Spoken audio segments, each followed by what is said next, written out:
proud members of the Fan First Sports Network.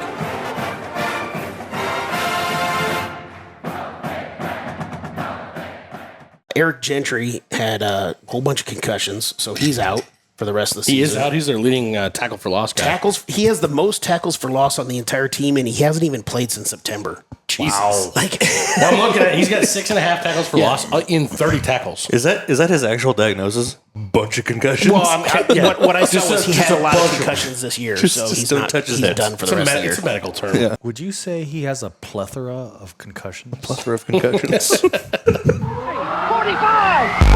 45, 40, he's gonna go! It's time, people, feel it! Big Red Junkies. Day by day, he gets better and better! He gets better and better! Team is getting big,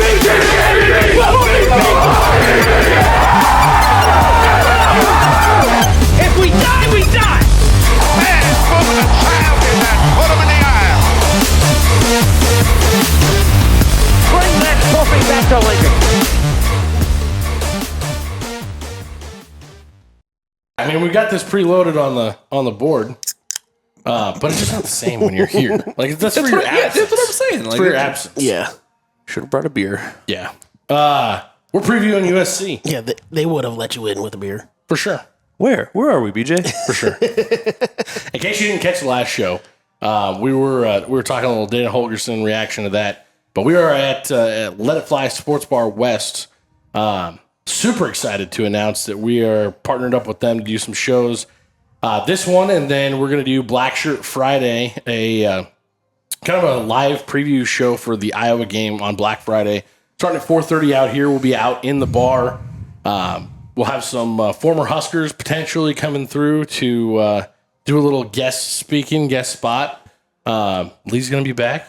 Lee's here again. And then, a couple other friendly faces that you might have seen before.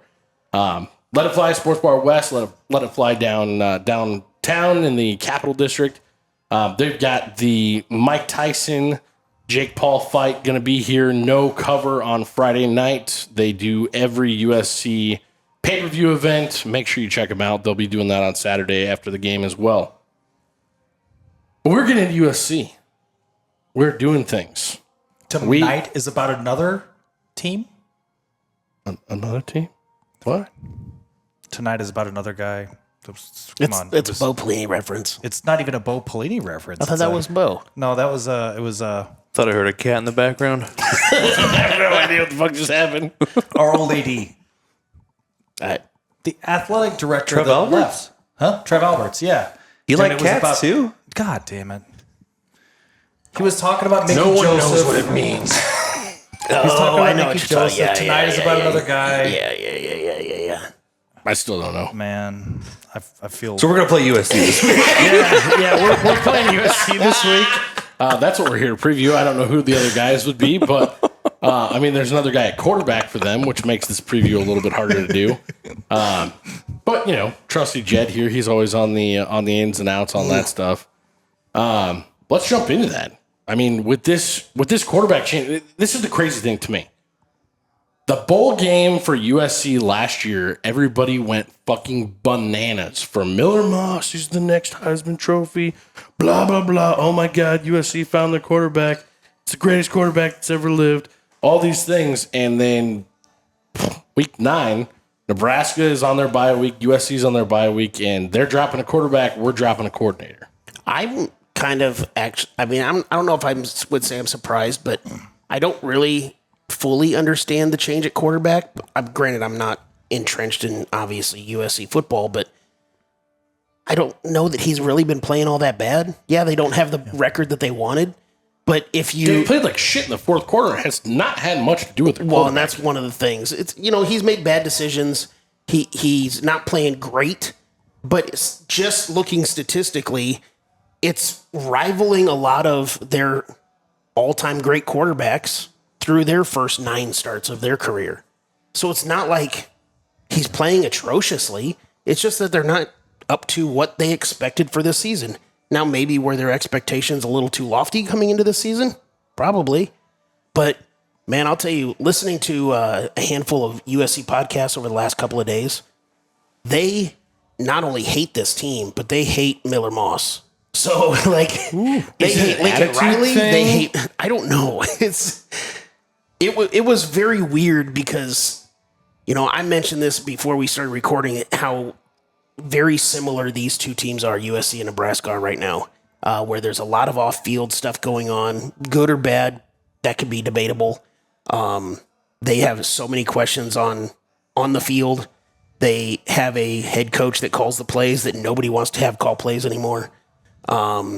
Which is the strangest thing to They me. just there's a lot of mirroring going on with these two programs right now, and both of them are just looking for answers. And both of them clearly have made a change during the bye week to try to hopefully answer a lot of the questions. Not where I expected these teams to be at this point in the season.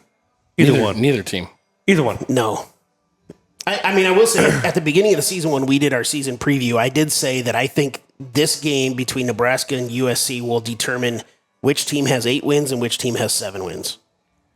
I don't think either team's going to get necessarily there, but we're basically here with very similar records, just with 1 game difference. Yeah.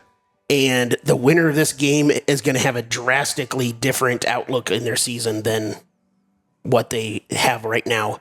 And especially with USC after the Nebraska game, they have 2 giant rivalry games with Notre Dame and UCLA. So A UCLA team that's clearly better than we thought.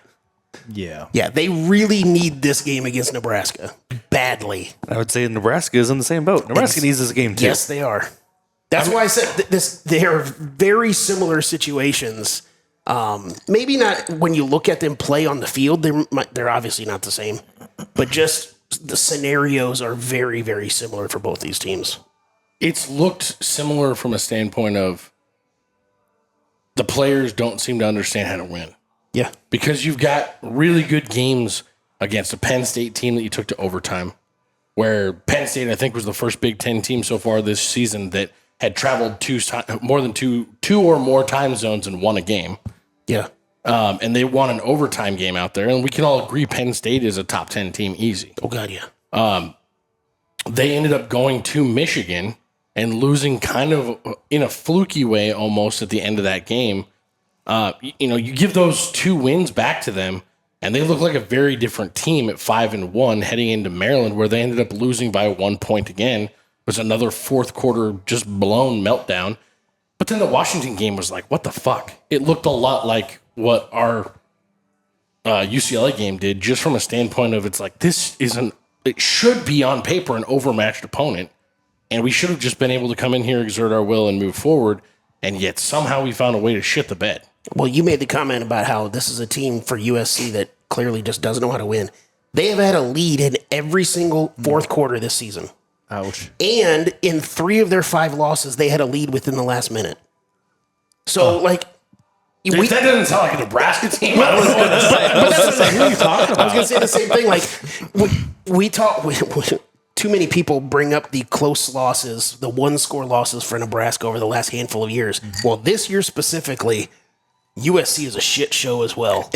What you just described reminds me a lot of the second to last season of Frost, where it all, like, you remember the Ohio State game where it was like we had no business being that close, and it was another 1-score loss at the end of the game. That what you just described reminds me a lot of that season for Nebraska. Yeah. What I'm hearing, if I'm an outsider not caring about either one of these teams, is that I have to tune into the fourth quarter of this game to see what sort of stupid, fucked up nonsense happens when these two teams try to lose this game. Yeah. When these teams try to lose this game, you phrased it absolutely correctly. That's terrifying, if I'm being honest.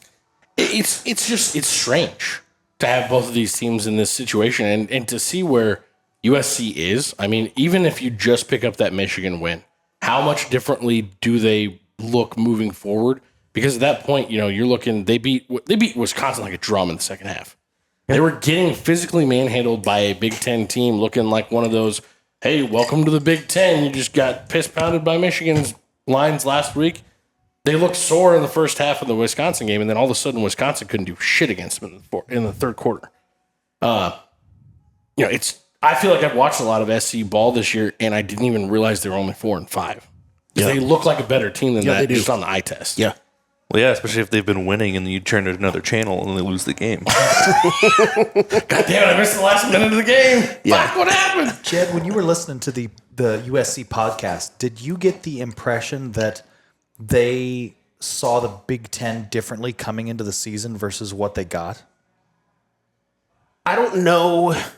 As far as the exact verbiage of the question, I don't know if they did or not. I think they really thought they were going to have 10 wins this year. Regardless of conference. I mean, they were like, we were expecting 9-10 wins. Yeah, but So clearly are they there didn't care fans about- like Nebraska fans? Like, we expected Well, they are. 10 wins this year. They are a very proud, what I traditional, mean. Yeah. good program with more recent traditional goodness than Nebraska. You thought we were going to have 11 wins this year. So is it I know. just that it's there for the fans? And you thought we were going undefeated last year, so That was really wrong. Okay. But was it just the fans, or did they actually have like some points behind? well, I mean, they have very good athletes on the outside. They have very fast wide receivers. They had a whole bunch of incoming defensive transfers. They had like 111 total starts coming into. They had a great defensive coordinator coming over from UCLA. They had a quarterback that threw 5 touchdowns in the bowl game that they were really high on. Like, they had things to. Let's not forget about they have a 3 or 4 Heisman Trophy coach Yeah. and their head coach who is an elite offensive coordinator in the entire country, let alone the Big Ten, who's a guy who, they bought out a house in Oklahoma and bought him a new house in California just to get him out there on top of making him the highest paid coach in the country.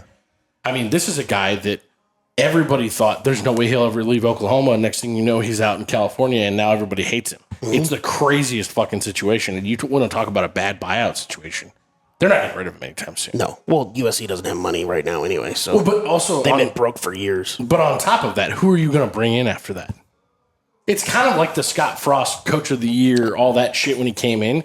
But Lincoln Riley was well established. He had 3 Heisman Trophy winners prior to going to USC. Well, and not to go down a rabbit hole, but I think that the whole big buyout stuff is starting to go out the window in the next couple of years, because we already saw that with Billy Napier down in Florida, where they got the vote of confidence. All these universities see the fact that they're going to have to shell out a shit ton of money for these players directly, that they are suddenly not going to have the money to buy out a coach for $78 million like Jimbo Fisher or anything else like that. They really are going to have to be more patient with head coaches nowadays. Do you think no again, not to go down a rabbit hole, but do you think that gives them more patience, or do you think that just shrinks contracts? Instead of being 5-year contracts, it becomes a 3-year Down contract. the road, it might shrink contracts, but right now, with the contracts being what they are, they're going to have to be more patient. Yeah, well, yeah. Also, I don't think it's going to change the contract situation that much, because this is still a coach-driven league.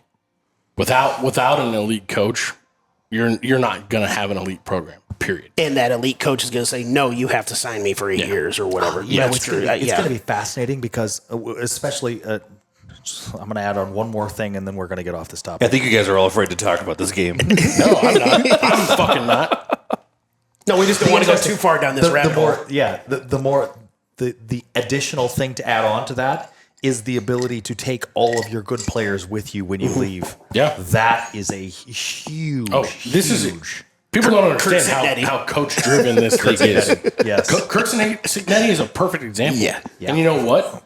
He will be making a huge mistake if he doesn't parlay this year and potentially next year into a better job.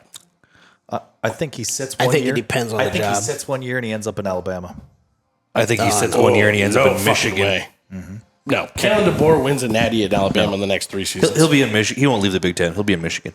Oh God, fuck! I hope I actually not. think it's going to be Penn State when James Franklin leaves. I love Kalen DeBoer. We're all afraid to talk about this game. I love Kalen DeBoer, but I'm afraid that he is going to suffer the same as every other great good coach that follows a great coach.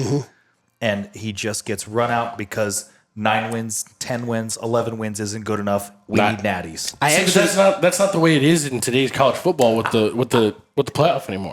I sat next to a Alabama fan. She's straight from Alabama. She had the accent and everything for the first half of that Alabama LSU game. She had the papers. Yeah, that solidified it for me, the And- accent. And she said, they showed Kalen DeBoer on the TV, and she's like, "Oh my god, I hate that fucking guy. He's been pissing me off all year." And I'm just like, They also hated Nick Saban the last year he "You was guys there. beat Georgia, and like you guys have 2 losses, and like you already fucking hate him." Like, Heisman Trophy quarterback. whatever. It's strange, but he's not Nick Saban. No, He's not Nick Saban. Nobody's Nick but Saban. I truly believe he will win a natty at Alabama in the next 3 years. That's just me throwing that out there. But if it, I don't remember who I was talking about this with the other day, but like Bo Pelini, you bring him back to Nebraska? please no. No. I'm saying go back to the Bo Pelini days of Nebraska, where you're perpetually a 9 or 10 win team. You are always on the cusp of the college football playoff. Yeah, It's true. So I'm sorry, but coaches are going to naturally, if you can get your team over that 500 hump and be within a game or 2 of being a top 20 program, at least touch it once or twice in a season. You're going to see coaches last longer just simply because of the parity that is what has happened with the portal and paying players. You add those 2 things combined with the 12-team playoff, you're going to see coaches naturally get to last longer. You're gonna if you see progress this year from Matt Rule, we get to 6 or 7 wins, and then next year we go to 8 or 9 wins. There's not going to be a single person calling for his head when we're a top 25 program for 3 or 4 weeks out of the season. That's not true, but those are dumb fans. Okay, that's fair. I mean, the majority's not going to be calling for his head. Matt, that was beautiful delivery. That's not true. That's not true. I think there's people calling for his head right now. So I agree.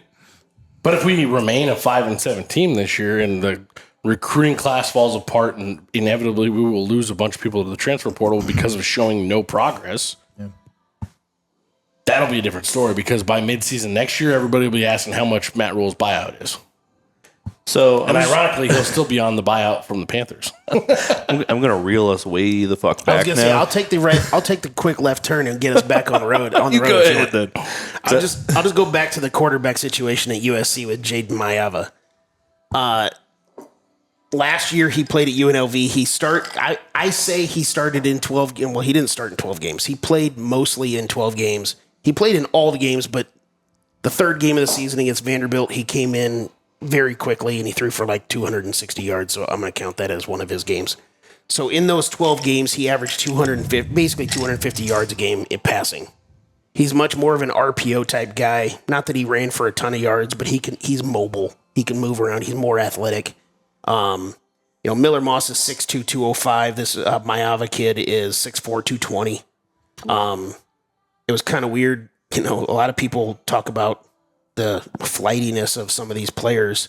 When he decided to transfer out of UNLV, he said in January that he was going to go to Georgia, and then the very next day he signed with USC.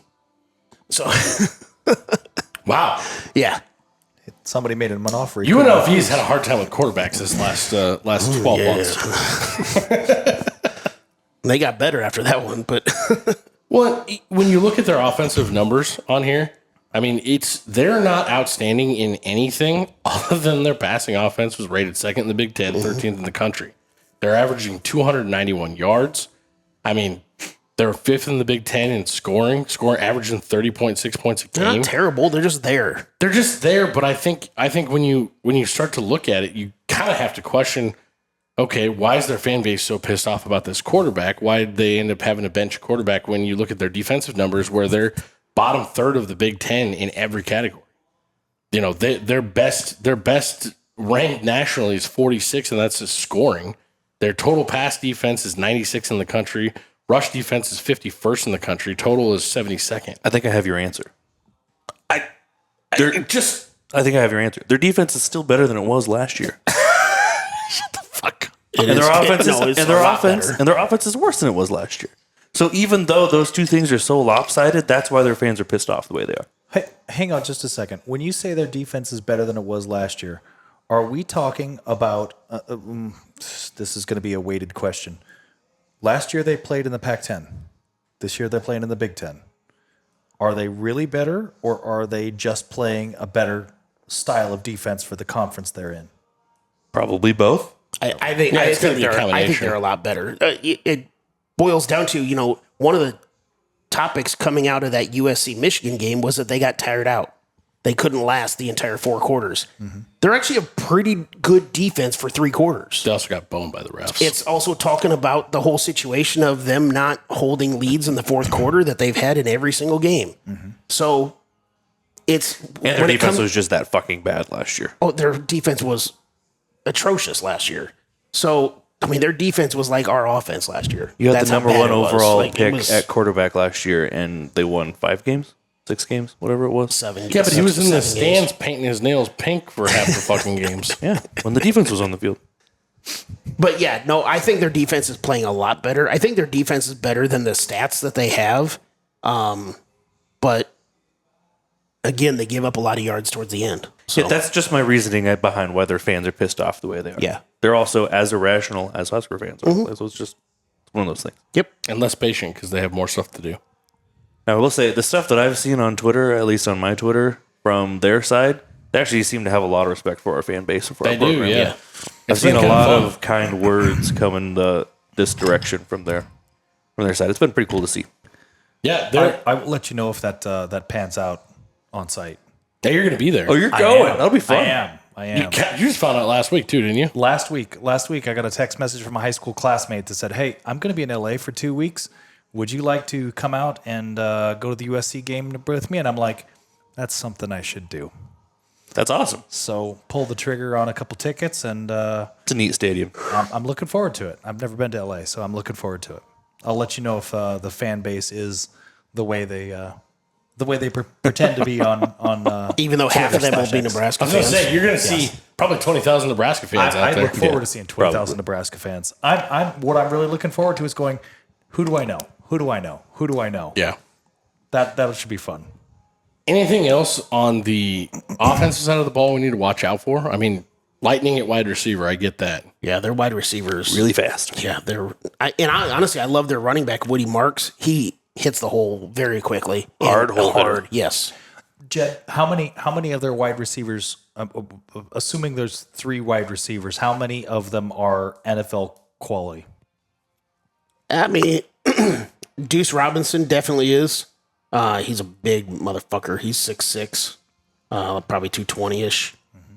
Mekhi Lemon is the guy that's kind of come on lately. He's kind of their go-to guy now. He's their leading receiver right now. Zachariah Branch is that true freshman phenom from last year that kind of just does everything. Mekhi Lemon also is taken over as their return guy on kickoffs, which I think might be a factor in this game. So their X, Y, and Z receiver are all 3 probably NFL prospects? I would say so, probably. Ouch. They're at least not bad. No. Yeah, we're going to need some of our bigger DBs on the back end. We will see, though, with a brand new match quarterback coming in, Yes. how well they perform. Yeah. This is going to go one of 2 ways for USC. It's either going to boost their game or it's going to make them completely crumble. Right. I see them bringing in a new quarterback more of a risk than us bringing in a new coordinator. That's interesting. Good question. Well, when you already know we're not going to change the offense. Right. At most, we're simplifying things. Jed, what's the run game like? USC's. Woody Marks, I think he needs like 122 yards to get to 1,000 yards for the season so far. So it's That not is bad. exactly what he needs. Yep. Yeah. And I actually just heard that this morning. I just wasn't 100% sure if I got the number correct. He's got a good average, but also a shit ton of But carries. he also has he's a pass catcher out of the backfield. He has the most receptions on the entire team. So as good as the wide receivers are, they throw to him a lot. I think in the last game he had 7. Just in checkdowns or in... It's got to be because he's not even in their top 4 for yards. No, he doesn't have the most yards, but he has the most receptions. Yeah. Okay. So, All right, so total check down then. yeah. Also, still averaging 7 yards a catch. That's not bad. Yeah, well, and the rest of them are in their double digits. That's what I'm saying. It's- On the defensive side of the ball, do they have anybody on the offensive or on the defensive line that's going to give us real struggles? Well, the weird thing is they got ravaged on the defensive line and one of their linebackers, whether it's injury or quitting. Eric Gentry had a whole bunch of concussions, so he's out for the rest of the season. He is out. He's their leading tackle for loss guy. Tackles. He has the most tackles for loss on the entire team, and he hasn't even played since September. Jesus. Wow. Like, Well, I'm looking at it. He's got 6.5 tackles for loss in 30 tackles. Is that his actual diagnosis? Bunch of concussions. well, what I saw was he just had a a lot of bunch of- concussions this year, Just so he's don't not. touch his He's head. done for the rest of the year. It's a medical term. Yeah. It's a medical term. But the fact that you have 6.5 tackles for loss in the first month, first of all, but then you are still the team leader and you haven't played since then. Month and a half. Would you say he has a plethora of concussions? Plethora of concussions. But also Anthony Lewis and Bear Alexander, those two guys. Well, Bear Alexander quit. He's going to transfer again.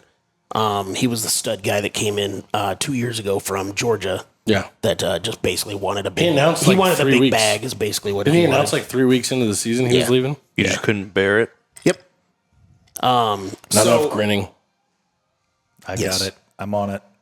So I don't like even have kids. they've still played decently, and they should be a whole lot better on the defensive line and the linebacker spots with those guys. Again, that's what they were expecting going into the season. But I would probably put this defense a lot along with the lines with what I said with Illinois, where they're not flashy. There's no like, oh my God, watch that guy.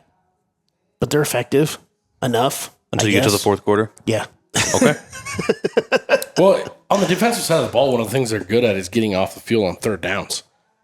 They rank 19th in the country. That doesn't bode well for us needing to get our third down efficiency up. God. They're second in the Big Ten at 31, allowing 31.9%.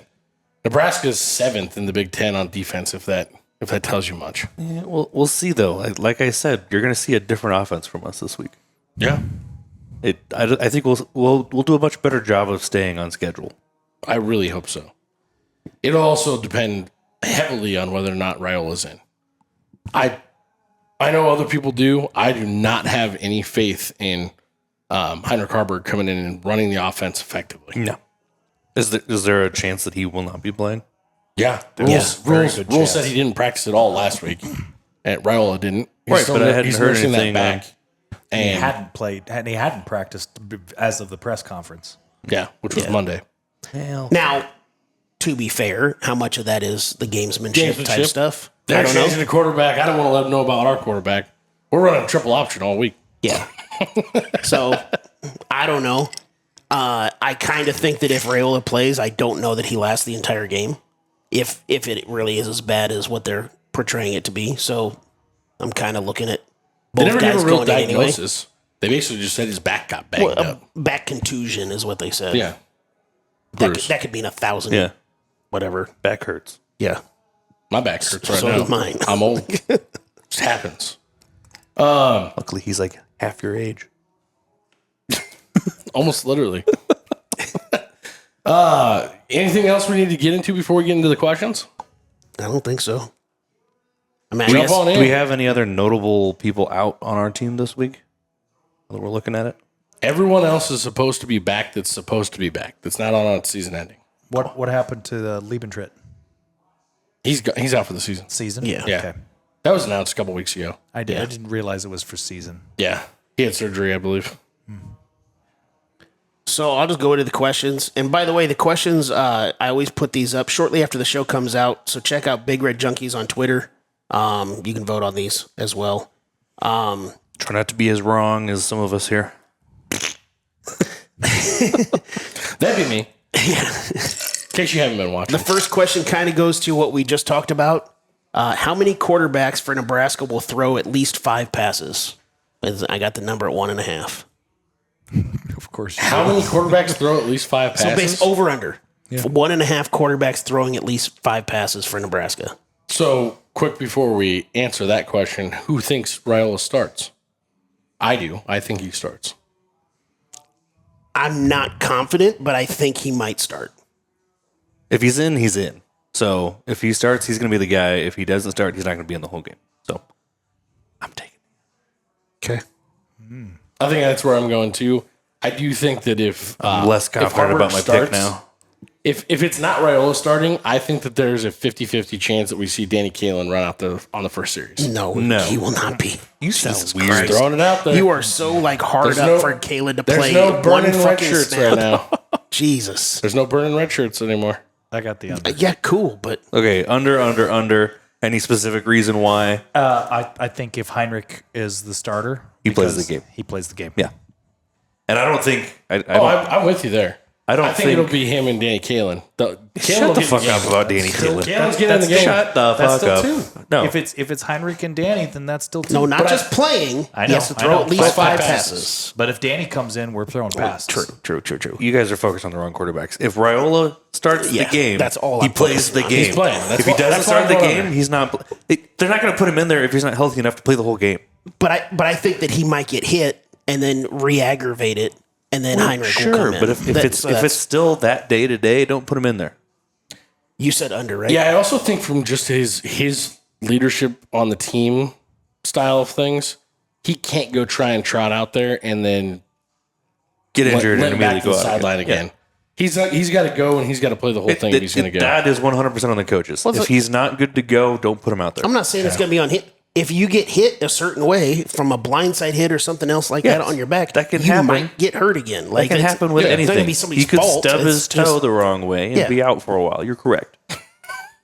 I'm taking the over. What's this prognosis? Stub toe, sir. Stub toe. Yeah, I'm taking the over. It happens.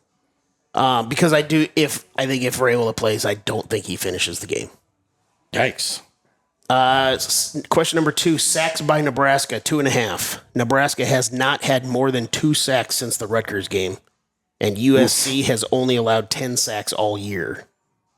Well, that math just screams under. It kind of does. So For that, I'm going over. Yep, love it. That's why I'm taking the under.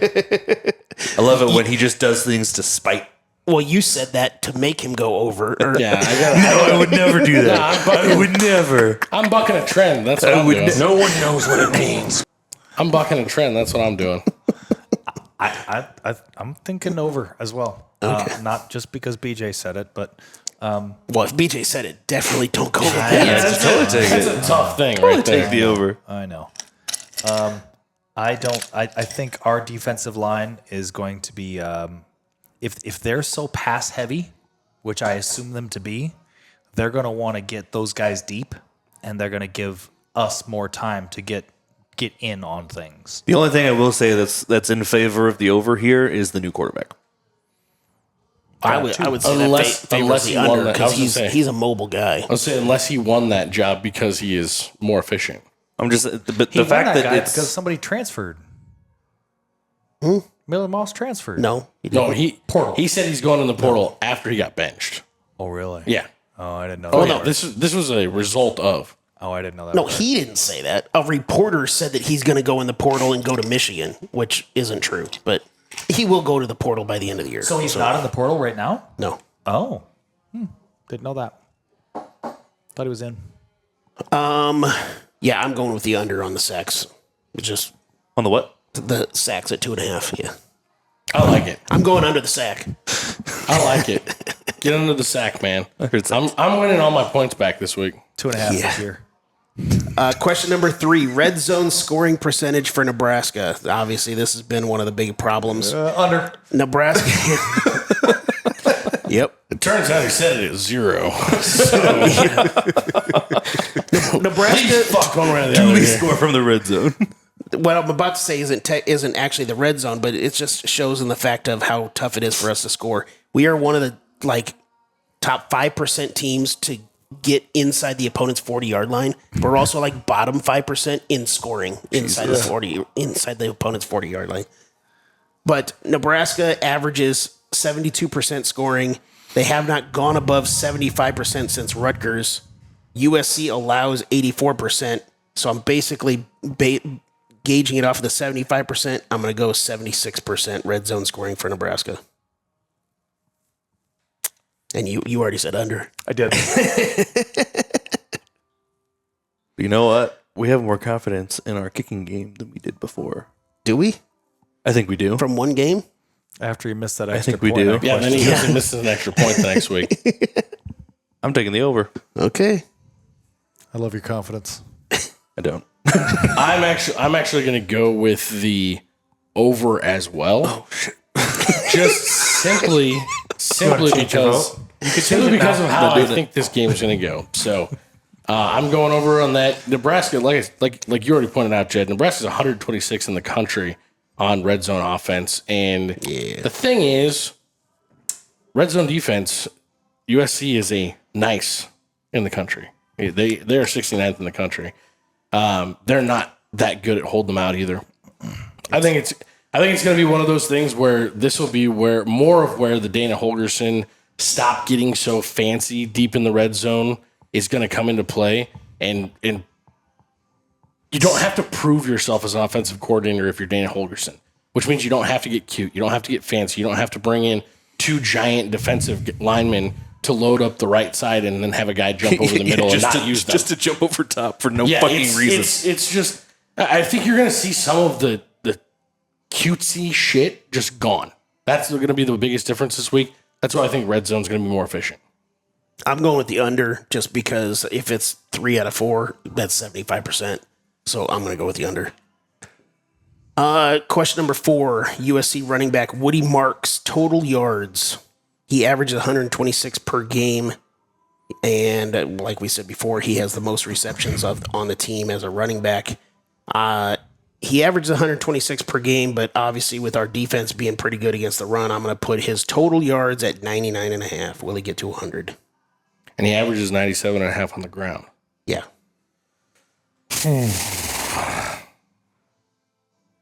I think this is a perfect example of what the yo-yo has been of Nebraska's defense. It was bad at Indiana. It was really good at Ohio State. Bad against UCLA. It's going to be good against USC. I'm going under. That's facts for you right there, boys. Do you want to go? It's a loose definition of a fact, but okay. Yeah. You said opposite of whatever that was. Seems legit. Seem to be forgetting that there was a bye week in there. Yeah, and we like to go to sleep on bye weeks, apparently. Yeah. You guys are going with the overs? I'm taking the over as well. It's one of those where I'd be delighted to be wrong. I think it will probably go over because you said total yards. If you had said rushing yards, that would be one thing. But I also wouldn't have this number at 100 if it was just rushing yards either. So the check down game that you mentioned earlier makes me think that his total yards will probably be pretty decent because we're going to be coming up crashing hard on run plays, and then check down game kind of, especially since they have 3 wide receivers that are going to be stretching the field significantly. Mm-hmm. I see our linebackers having to run with a pretty good guy that they're going to look to a lot. You basically said everything that I would have said for the over, yes. To counter your point, though, he's the leading receiver on the team, most receptions on the team, and he's averaging less than 30 yards a game in receptions. So I'm just not. I don't see it. I bet he gets over 30 as far as receiving yards for this game. That's fair. Question number 5, yards per play for Nebraska's offense. That was obviously a big topic of conversation with Satterfield. One of the big contentions for him. We have a new play caller. So USC allows 5.6 per game or per play. Nebraska averages 5.2 per play. And Nebraska has not gone over 5 since the Purdue game. Now, I kind of struggled with this number. I kind of wanted to just put it at 5, but I moved it up because USC allows 5.6, and I kind of split the difference at 5.3. I thought yards per play didn't matter. I don't think that it does, so. Just joking. But some other people do. I'm making a joke. Cue BJ going over. You're right. I know I'm right. That's all I got. Shocker. I'm going under because we will go under in this game. I think we run a lot of plays in this game. Do you think we go over 5? I think we're right at 5. Whether it's 5.1 or 4.9. Okay. You know. Well, I'm curious, do you have any numbers on what they give up as far as explosives per game? I could come up with it. Because that's kind of where I am with this, is that, yes, we're not going to turn automatically overnight into the air raid, but something that Holgorsen definitely values in his, you go back to his time at West Virginia. Wait, are you talking about USC or Nebraska?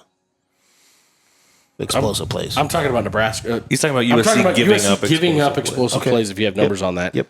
But if you look back at Holgorsen's time at West Virginia, they used the air raid style offense in order to open up their run game.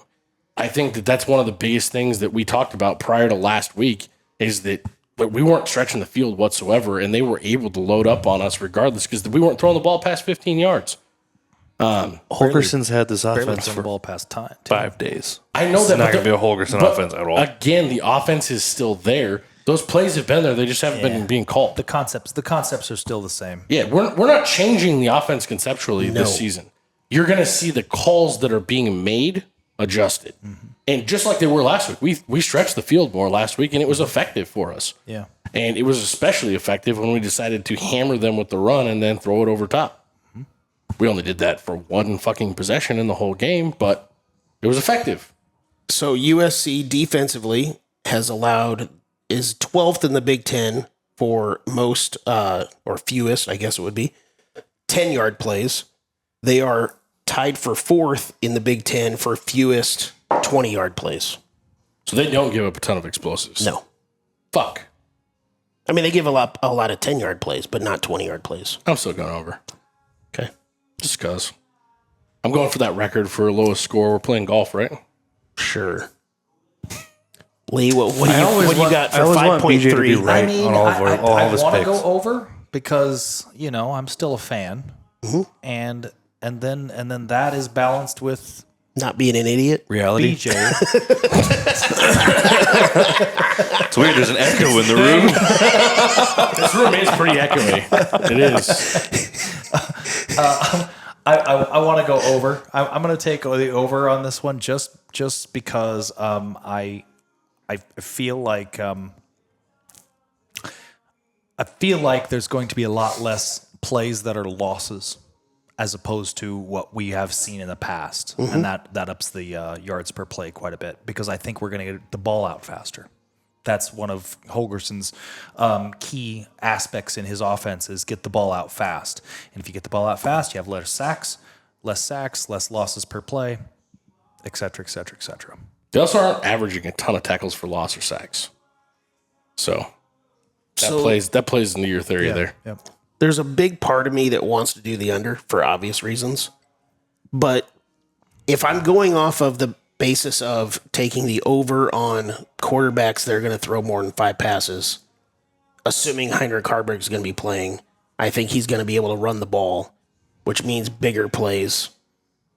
I kind of almost have to take the over based on that aspect. So fuck it. Let's just do the over and give Matt the 1 point on this one. Man on an island. Question number 6. Nebraska offensive third down conversion percentage. I put it at 40%. USC allows 32%. Nebraska converts 43%. So I kind of just split the difference.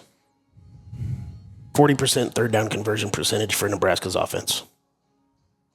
I like it. We're averaging 43.3. Of course he likes I'm it. going to go over. And I'm going to go under. Because that's also something that they've already said during this bye week was a major focus. Yep. Staying on schedule, making sure that we're upping that third down efficiency number. It's something that we were doing better earlier in the season. We've played 3 straight really, really good teams. We played 2 straight prior to the UCLA game, elite defenses against third down and really against just keeping you off schedule in general. I think that number gets better. I think I agree with that logic. So you're going over, Lee? Yep. My biggest thing, and maybe this is just me, I think we're going to do pretty well on 4th down. But we just have not I thought you seemed to said get we had over. confidence in our field goal kicker. Yeah, we do, but not around the 50-yard line. Yeah, but he's trying to stick to that under 5 yards of play thing. So Yeah.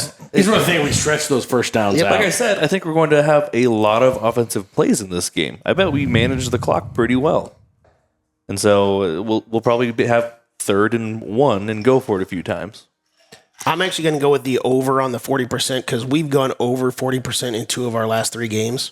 So why the hell not? And those were against good defensive performances. Yeah. I'm either going to have a really good week or a really bad week. Tends to be the way you go. Question number I just do bad. I hope things. I suck this week. Question number 7, turnovers by Nebraska's offense, 1.5. USC has not gotten a takeaway in the last 2 games. Whoa. But Nebraska has turned it over 8 times in the last 3 games. Whoa. Boy, who's going to play quarterback? Well, That is a big thing. But also, I mean, Raiola's been a contributor on those turnovers. He's the time. reason why we had, well, other than the one that was tipped off some guy's knee, he has all those turnovers. So 1.5 turnovers by Nebraska's offense. I'm going under. We've had 2 weeks, third downs, and controlling and protecting the ball is going to be back on our list of things because for the last 3 weeks it's been rough. I think I'm going under 2, actually. I think as we simplify the playbook, ball security becomes easier. I'm going to go under as well. You going to make it a social? I am. Hey-o. I'm going under as well. I also think we win the turnover battle. Just to tack on to that. So out. I'm getting close too, man. We're going to have to wrap this up. I know. I'm out. We've got to pour our own drinks here. Question number 8: Who has the who has more passing yards? Nebraska averages 229 per game. USC averages 291 per game. Obviously, that sounds kind of like a silly question, but the fact that they have a new quarterback, we don't necessarily know who's going to play for us. So why that? And again, like I said earlier with Mayava, he averaged basically 250 yards per game passing the ball at UNLV in the games that he played a chunk of. So. And USC has allowed 334 per game in the last 4 games. So who has more passing yards, USC or Nebraska? This comes back. Like, you've made a lot of these questions based on who's going to play quarterback. I think Raiola's going to play quarterback. And the unknown that we're going to see at USC. Well, and here's the other thing, too. Like, we were talking about this pre-show. Nebraska hasn't had a 300-yard passer since Casey Thompson against Purdue in 22. We haven't been throwing the ball a shit ton, and we've still been just waiting for Raiola to have that breakout game. I don't know if there's a better time for him to have it. He's in California. The weather's going to be perfect. It's going to be beautiful. There's going to be all kinds of people there that are going to be wearing Nebraska gear. He's still potentially injured. But I don't think he's. I think it's gamesmanship this week. I think he's going to play. I think he's going to be on track. They're going to simplify things down so much that he's going to go back to playing high school ball. And it is going to be, he's going to connect on some stuff here. We're also going to see a difference in our wide receivers, I think, that we haven't seen so far with the simplification of what they're being asked to do. So I'm going to take Nebraska here in a massively hopeful pick. And I think Dylan Raiola goes over 300 yards. Nebraska had a massively hopeful pick as if all the other ones weren't. Yeah. They weren't massively hopeful. They're generally hopeful. Again, I hope you're right on every one of these questions. But the simple truth is, it's not going to happen. I'm taking USC. Okay.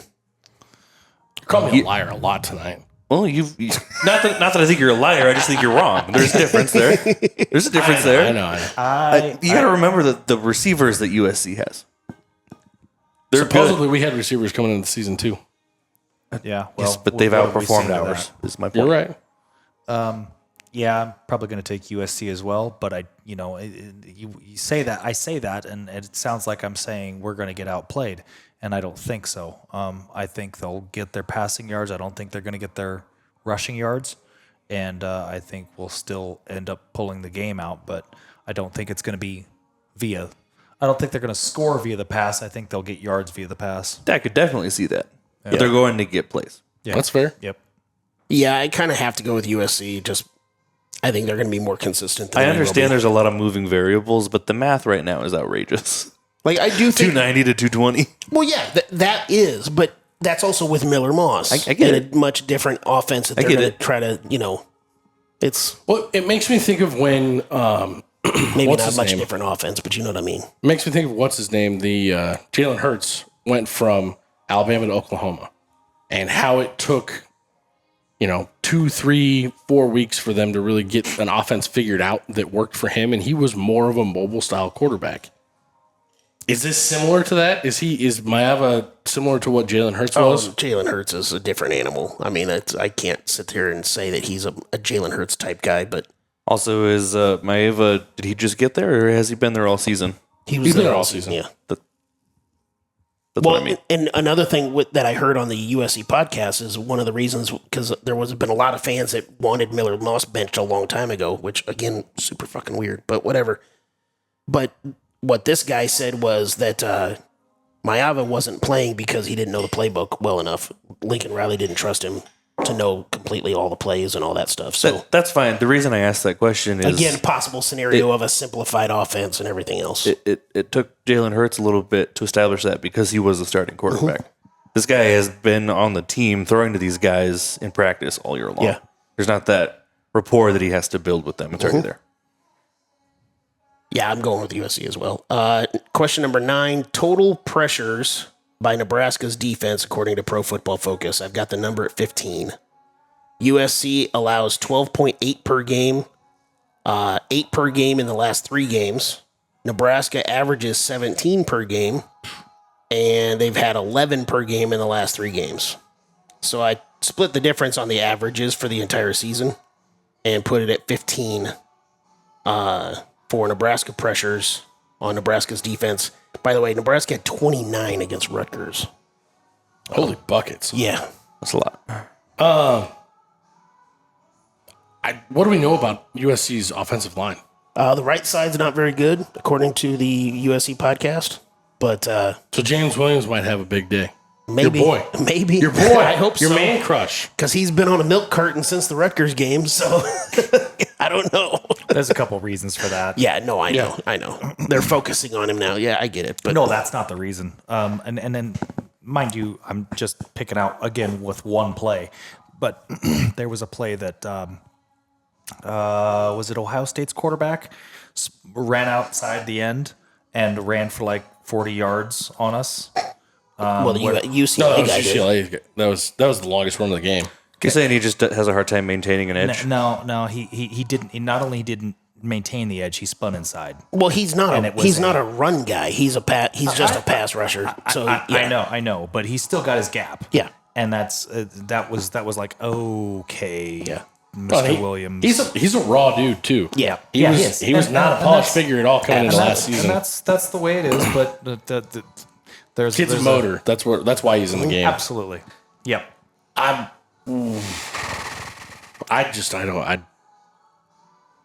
I said, the yo-yo of the last 3 games, this should be a good defensive game, according to that yo-yo. I'm going to go with over just simply because the defense is going to have to eat if what I think is going to happen in this game is going to happen. And with a guy who's got some happy feet, he's going to be able to run a little bit. I mean, you're gonna classify him flushing out of the pocket as a pressure, and that's going to happen more frequently when he's more apt to run. So I'm gonna go over on this one. Okay. Sound logic. I think 15's too high. I'm taking the under. Okay. Sound logic, but go fuck yourself. I'm gonna go over. Yeah, I'm going to go with, I think I'm semi-reluctantly going to go with the over. It's never good when the 3 of us go against Matt. I know. This will be the 3rd time. I've been very pessimistic. wow. I've been very pessimistic on this game. Matt has really good weeks when we all go against him too. Yeah, I hope I'm wrong on every single one of my picks. I hope that we completely come out and crush them.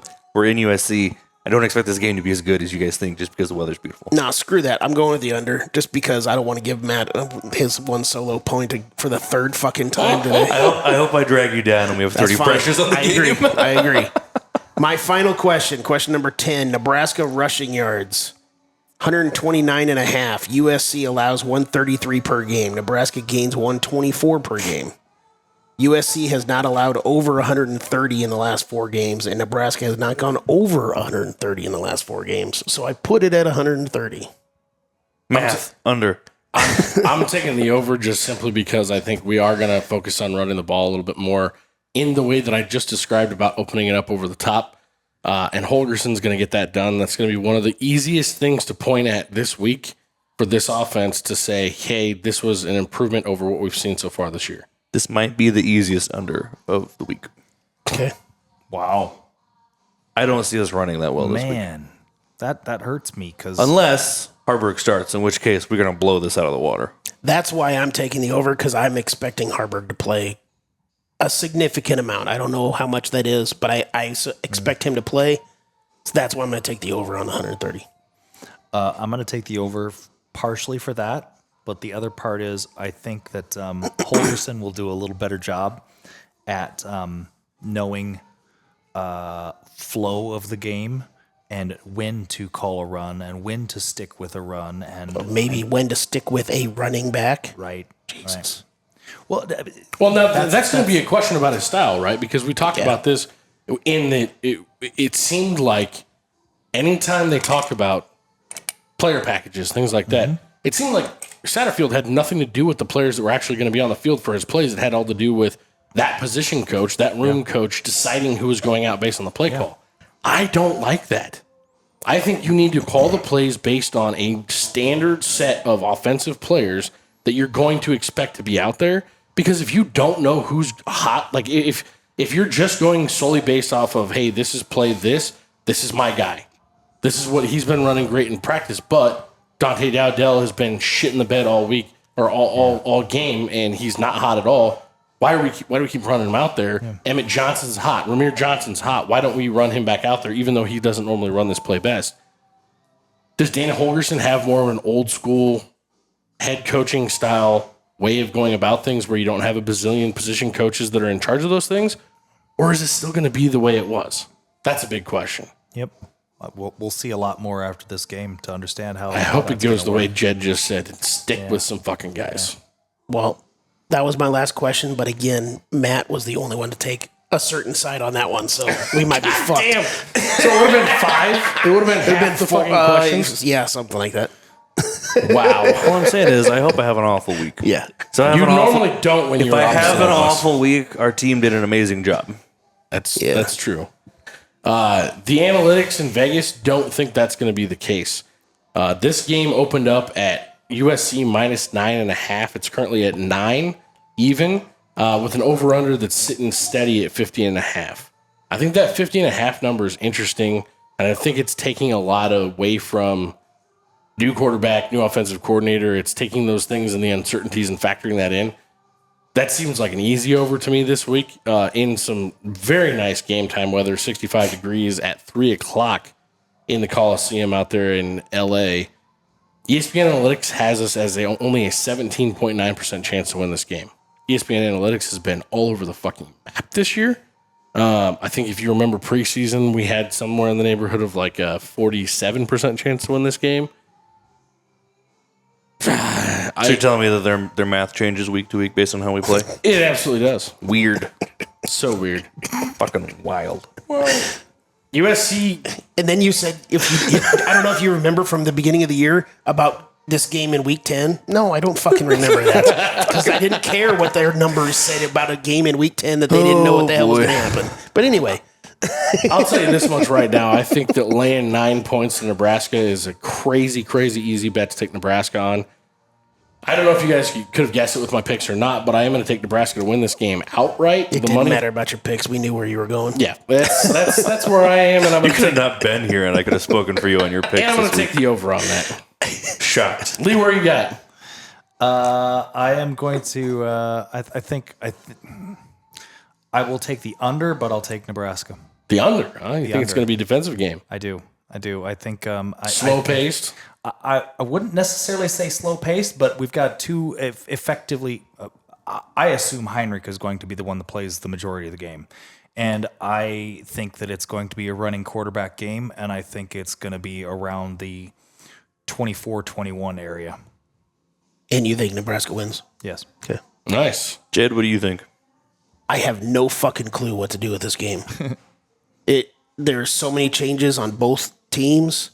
I don't think it's an easy over on the 50 points. I think USC wins.